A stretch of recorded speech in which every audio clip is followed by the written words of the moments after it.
নিজের ভুল বুঝতে পেরে ঝাঁপিকে কাছে টেনে নিল দীপ। দেখে কষ্ট পায় ইনকা ও রনিত। হ্যাঁ বন্ধুরা, এমনটাই দেখা যাবে। বিস্তারিত জানতে ভিডিওটি না টেনে সম্পূর্ণ দেখতে থাকুন। গল্পের শুরুতেই দেখা যাবে দীপ ইনকা ও রনিতকে বলতে থাকে, তোমাদের আমি আমার জীবনের সঙ্গে জুড়িয়ে নিয়েছিলাম। ইনকা, তোমাকে আমি ভালোবেসেছিলাম, আর আজ আজ তুমি আমাকে এভাবে ঠকালে। তুমি আমাকে এভাবে মানুষের সামনে অপমান করলে। ছি ইনকা, ছি। তোমার সঙ্গে কথা বলতে আমার ঘৃণা লাগছে। এরপরে রনিতকে বলতে থাকে, তোকে তো আমি নিজের ভাইয়ের মতো দেখেছিলাম। ছোট থেকে একসঙ্গে বড় হয়েছি, একসঙ্গে একসঙ্গে খেলাধুলো করেছি, একসঙ্গে বিজনেস করেছি, আর আজকে তুই আমার সঙ্গে এরকম একটা প্রতারণা করতে পারলি? আমার জীবনে এত বড় একটা দাগ আনতে পারলি? তোর জন্য আজকে আমাদের জীবনটা কীরকম এলোমেলো হয়ে গেছে। দেখ, ঝাঁপির সঙ্গে আমার আমার কতদিন সমস্যা এখনো চলছে। আমি ভাবতাম যে ঝাঁপি ঝাঁপি ইচ্ছে করে এমনটা করেছে, কিন্তু ঝাঁপি তো কিছুই জানে না, কারণ ঝাঁপিও তো আমার মতো ভিকটিম। এরপরে দেখা যায় ঝাঁপি বলতে থাকে, এবার তোমার বিশ্বাস হলো তো? আমি তোমাকে বারবার বলেছিলাম যে ওই রনিতদা আর ইনকাদি দুজনে মিলে তোমার সঙ্গে খেলছে, কিন্তু তুমি তো কখনোই বিশ্বাস করোনি। আজকে বুঝতে পারছো? তখন দেখা যায় রনিত মনে মনে বলতে থাকে, ঝাঁপি তুই এটা ঠিক করলি না। এরপরে এরপরে দীপ এসে বলতে থাকে, শোন রনিত, তুই তুই বল যে তুই আর এসব কখনো করবি না। তখন রনিত চুপ করে দাঁড়িয়ে থাকে। এরপরে এরপরে দীপ বলতে থাকে, তোকে আমি নিজের ভাইয়ের থেকেও বেশি ভালোবাসতাম, অনেক ভালোবাসতাম। কখনো কখনো নিজের ভাই ছাড়া অন্য কিছু দেখিনি। তোকে আমি ছোট থেকে দেখেছি। একসঙ্গে আমরা বড় হয়েছি, একসঙ্গে সবকিছু করেছি, একসঙ্গে বিজনেস করছি, আর তুই এভাবে আমার পিঠে ছুরি মারবি আমি কখনোই ভাবতে পারিনি। ঝাঁপি আমাকে অনেকবার বুঝিয়েছে, কিন্তু আমি ঝাঁপিকেই বকাঝকা করেছি আর বলেছি যে তুমি মিথ্যে। আমার বন্ধু রনিত কখনো এরকম কাজ করতে পারে না। আর ইনকা, তোমাকেও তো আমি কখনো কখনো ভুল বুঝিনি। তুমি এত কিছু করেছো, তারপরে বারবার আমি তোমার বিপদে ছুটে এসেছি, তোমাকে তোমাকে উদ্ধার করার চেষ্টা করেছি, আর তুমি সেই সেই সুযোগটাই নিয়ে আমার সঙ্গে এরকম একটা খেলা খেললে। আমি কখনোই ভাবতে পারিনি যে তুমি এভাবে এভাবে আমার সঙ্গে গেম খেলবে। এরপরে রনিত বলতে থাকে, ঝাঁপি, তুই ঠিক করলি না, কাজটা তুই ঠিক করলি না, এর জন্য তোকে পস্তাতে হবে। আমার আর দীপের সম্পর্কটা নষ্ট করে দিলি তো, এর জন্য তোকে পস্তাতে হবে। এরপরে দেখা যায় দীপ বলতে থাকে, যা হবার হয়ে গেছে। এবার আমি এই মজলিসে সবার সামনে বলছি যে আমি আর তোদের দুজনের কারোর সঙ্গেই বিজনেসে থাকছি না, তোদের সঙ্গে আমি আর কোনো সম্পর্ক রাখছি না। আমি আমি এই বিজনেস থেকে বেরিয়ে যাচ্ছি। তোদের বিজনেস তোরা তোরা সামলা, আমাকে আর কখনো এই বিজনেসে পাবি না তোরা। আমি এই বিজনেস ছেড়ে একদম চলে যাব। আর ইনকা, তুমি যে এতটা নিচে নামবে আমি কখনোই ভাবতে পারিনি। এখন তোমারটা তুমি বুঝে নাও। আমি আর তোমার সঙ্গে এই বিজনেসে থাকতে পারছি না, এই জন্য তোমার কাছে আমি ক্ষমা চাইছি। এরপরে দেখা যায় ইনকা বলতে থাকে, তুমি এসব কি বলছো দীপ? তুমি বিজনেসে থাকছো না মানে তুমি আমাদের সঙ্গে বিজনেসে অ্যাক্টিভ থাকবে না? তখন রনিত বলতে থাকে, শোন ভাই, যা হয়েছে ভুলে যা। এবার প্লিজ এরকম করে আমাদের বিজনেস থেকে সরে যাস না। তুই আমাদের বিজনেস থেকে সরে গেলে আমরা কি করে বিজনেসটা করব বলতো? তখন দীপ বলতে থাকে, ব্যাপারটা যদি এরকম করে ভাবতি তবে এমনটা করার সুযোগ পেতি না, এমনটা করার কথা ভাবতেও পারতি না। তাই বলছি, তুই আমাকে ছেড়ে দে। আমি আমি আর তোদের এই বিজনেসে থাকছি না। আমি আমি আমারটা দেখে নেব, তোরা তোদেরটা বুঝে নে। এরপরে দেখা যায় ঝাঁপির কথা বলতে থাকে, দেখ তো মেয়েটা কতটা স্যাক্রিফাইস করেছে একমাত্র তোর কারণে। এরপরে দেখা যায় ঝাঁপি রনিতকে বলতে থাকে, শোনো রনিতদা, তুমি যে এতটা নিচে নামবে আমি কখনোই ভাবতে পারিনি। এরপরে বিতানও বলতে থাকে, রনিতদা, তোমার এই ব্যবহারটা আমরা আশা করিনি তোমার থেকে। এই বলে চলে যায়। এরপরে দেখা যায় ইনকা নিজের ভুলের জন্য পস্তাতে থাকে আর বলতে থাকে, এবারও ঝাঁপি আমার প্ল্যানটা ধরে ফেললো। এদিকে দেখা যায় বাড়িতে ফিরলে ঝাঁপি দীপকে বলতে থাকে, তুমি যে এই সিদ্ধান্তটা নিয়েছো, এই সিদ্ধান্তটার জন্য আমি অনেক খুশি হয়েছি।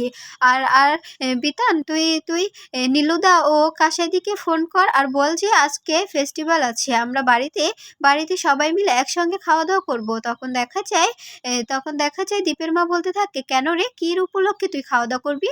তখন ঝাঁপি বলতে থাকে, ও তো ওই রাক্ষসীর সঙ্গে ব্যবসায় যাবে না। আমি জানি ও এখন আমার এই ছোট্ট ব্যবসাতে যোগ দেবে। তখন দেখা যায় দীপের মা বলতে থাকে, তোর জন্য আমার ছেলেটা এভাবে এভাবে পস্তাচ্ছে, এভাবে কষ্ট পাচ্ছে।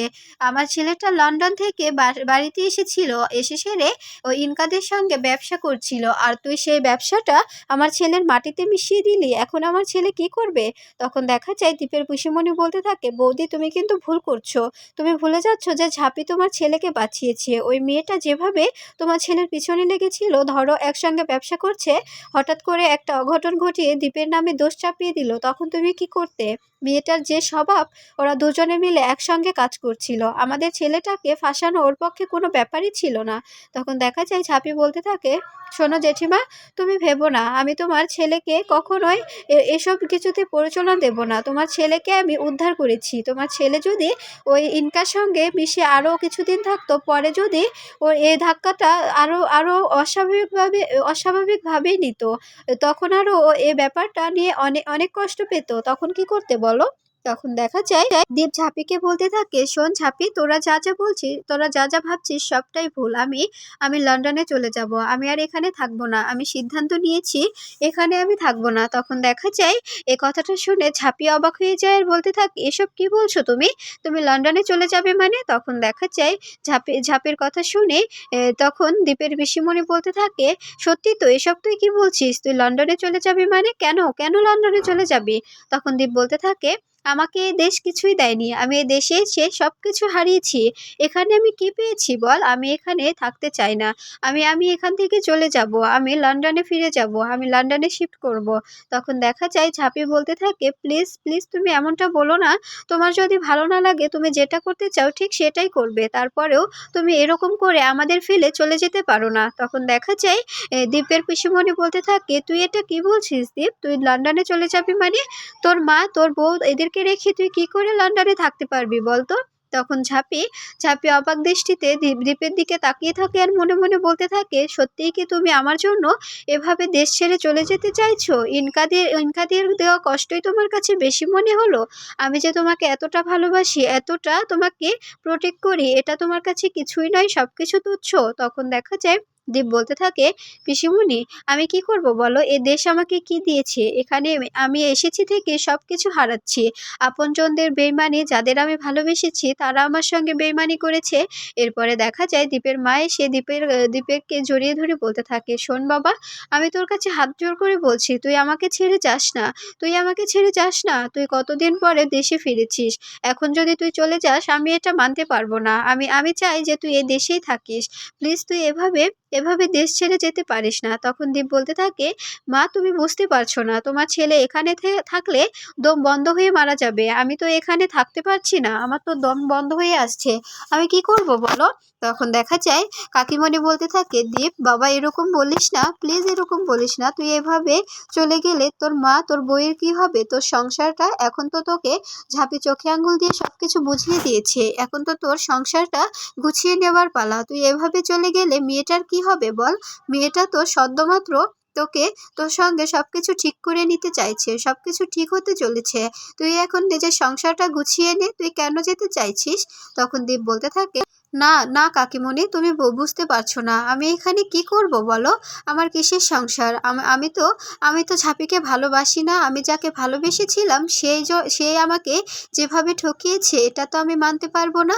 এর বলেই দীপ চলে যায়। এরপরে দীপের মা ঝাঁপিকে দোষারোপ করতে থাকে আর বলতে থাকে, কালনাগিনী, তোর জন্য আমার সংসারটা এভাবে এভাবে নষ্ট হতে চলেছে। আমার ছেলেটা দেশ ছেড়ে চলে যেতে চাইছে। কত বছর পরে আমার ছেলেটা দেশে এসেছিল, একেবারে চলে এসেছিল, এখানেই থাকতে চেয়েছিল। আমার ছেলেকে আমি আমার কাছে পেয়েছিলাম, আর আজ তোর জন্য আমার ছেলেটা আবার সিদ্ধান্ত নিয়েছে সে আবার দেশের বাইরে চলে যাবে, আমার কাছে থাকবে না। আমি এটা কিছুতেই মানতে পারবো না। তুই এটা কি করে করতে পারলি? তোর জন্য আমাদের সংসারে এত অশান্তি, তুই বুঝতে পারছিস না? তুই এখানে কেন আছিস? চলে যেতে পারিস না? মুখ দেখাস কেন আমাকে? তখন ঝাঁপিয়ে কথাগুলো শুনে নিজেকেই দোষারোপ করতে থাকে আর মনে মনে বলতে থাকে, সত্যি তো, আমার জন্য ও দেশ ছেড়ে চলে যেতে চাইছে, এটা আমি কিছুতেই মানতে পারবো না। এরপরে দেখা যায় তখন কাকিমণি বলতে থাকে, প্লিজ ঝাঁপি, তুই নিজেকে দোষারোপ করিস না। এরপরে দীপের মা ঝাঁপিকে কথা শোনাতে থাকলে তখন দীপের পিসিমণি ও কাকিমা বলতে থাকে, দিদি তুমি তুমি এভাবে বলছো কেন? ওর তো কোনো দোষ নেই, ও তো চোখে আঙুল দিয়ে দীপকে বুঝিয়ে দিয়েছে যে কোনটা ঠিক আর কোনটা ভুল। এতে তো ওর কোনো দোষ নেই, তোমরা কেন ওকে দোষারোপ করছো বলো তো? এরপরে দেখা যায় ঝাঁপি বসে বসে কাঁদতে থাকে। তখন বিতান বলতে থাকে, এই ঝাঁপি, সত্যি কি দাদাভাই দেশের বাইরে চলে যাবে? তুই কিছু একটা কর না, তুই কিছু একটা কর, দেখবি সবটা ঠিক হয়ে যাবে। তখন ঝাঁপি বলতে থাকে, আমি কি করব? আমার কথা কি তোমার দাদাভাই শুনবে? এরপরে দেখা যায় এদিকে দীপ ঘরে বসে বসে প্লেনের টিকিট কাটতে থাকে। এরপরে ঝাঁপির কথা ভাবতে থাকে যে ঝাঁপি যে বলল আমার মাও তো কাছে, আমার কি এই ব্যাপারটা এরকম করে চলে যাওয়াটা ঠিক হবে? সত্যি তো ইনকার জন্য আমি কেন এতটা ভাবছি?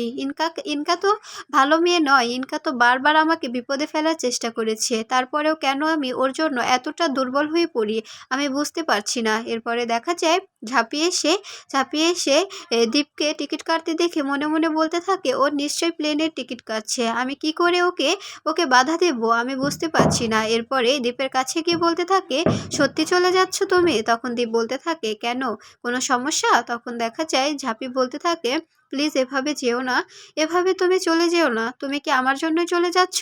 আমি যদি এ বাড়ি ছেড়ে চলে যাই তবে তো তুমি থাকতে পারবে, তাই না? তুমি তো আমার জন্য এ বাড়ি ছেড়ে চলে যেতে চাইছো। তখন দীপ বলতে থাকে, তেমন কিছু না ঝাঁপি, তুই ভুল বুঝছিস। আমার এখানে থাকতে ভালো লাগছে না, এজন্যই আমি যেতে চাইছি, এতে তোর কোনো দোষ নেই। তখন ঝাঁপি বলতে থাকে, অবশ্যই আমার দোষ, আমার জন্যই তো তুমি এ দেশ ছেড়ে চলে যেতে চাইছো, প্লিজ এমনটা করো না। তোমার মা তোমার জন্য অনেক কষ্ট পাচ্ছে, উনি চায় যে তুমি যেন সারা জীবন ওনার কাছেই থাকো, এখানেই থাকো, বাইরে না যাও। তখন দীপ বলতে থাকে, আমি তো এখানে থাকতে পারছি না, আমার তো দম বন্ধ হয়ে আসছে। তখন ঝাঁপি বলতে থাকে, আমার কারণেই তো এমনটা হয়েছে, তাই না? আমি চলে যাচ্ছি, আমি এ বাড়ি ছেড়ে চলে যাব। তুমি ভেবো না আমি তোমাকে মুক্তি দিয়ে এ বাড়ি থেকে বেরিয়ে যাব, তুমি আর কখনোই আমাকে দেখতে পাবে না। আমি তো সমস্যা, আমি এ বাড়ি ছেড়ে চলে গেলে তো সব সমাধান হয়ে যাবে। আমি চলে যাব যাতে আর কারো জীবনে কোনো সমস্যা না হয়। এরপরে দেখা যায় ঝাঁপি দীপের জন্য ব্যাগপত্র গুছাতে থাকে। তখন দীপ বলতে থাকে, কি করছিস তুই? তখন ঝাঁপি বলতে থাকে, তুমি তো আমার কথা শুনলে না, তুমি তো চলে যাবে, তাই শেষবারের মতো তোমার ব্যাগটা গুছিয়ে নিচ্ছি। তখন দীপ বলতে থাকে, আমি যাচ্ছি না, তোর তো ইচ্ছে যে আমার সঙ্গে সংসার করবি, আমি রাজি। এ কথাটা বলা মাত্রই ঝাঁপি অনেক খুশি হয়ে যায় আর দীপকে জড়িয়ে ধরে। এরপরে দীপকে জড়িয়ে ধরে বলতে থাকে, তুমি এভাবে আমাকে সারপ্রাইজ দেবে আমি কখনোই ভাবতে পারিনি, আমি কখনো ভাবতে পারিনি যে তুমি আমাকে এভাবে সারপ্রাইজ দেবে, এভাবে সারপ্রাইজ দেবে।